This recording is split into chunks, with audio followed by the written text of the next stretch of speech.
আস্তাগফিরুল্লাহ, কি বেউদামে এত রাতে এখানে কি করছিস? তওবা তওবা তওবা।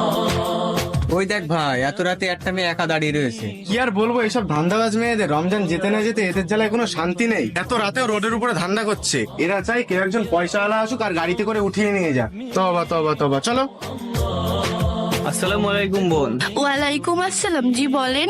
বোন, আমি তোমাকে রোজ ফজরের সময় এখানে দাঁড়িয়ে থাকতে দেখি, আর এই রাস্তা দিয়ে যাওয়া লোকগুলো রোজ তোমাকে কুকথা বলে, আর সাথে ধান্দাবাজ মেয়েও বলে। তারপরেও তুমি এখানে রোজ কেন দাঁড়িয়ে থাকো? লোক যাই বলুক তাতে আমার কিছু যায় আসে না। আমাকে রোজ এখানে এই কারণে দাঁড়িয়ে থাকতে হয়, কারণ ফজরের সময় রাস্তায় অনেক কুকুর থাকে। আমার ভাই প্রতিবন্ধী, সে কুকুরের ভয়ে নামাজ পড়তে আসতে পারে না। এই জন্য আমি ওকে রোজ মসজিদে নিয়ে আসি, আর সেই জন্য লোক আমাকে এখানে দাঁড়িয়ে থাকতে দেখে।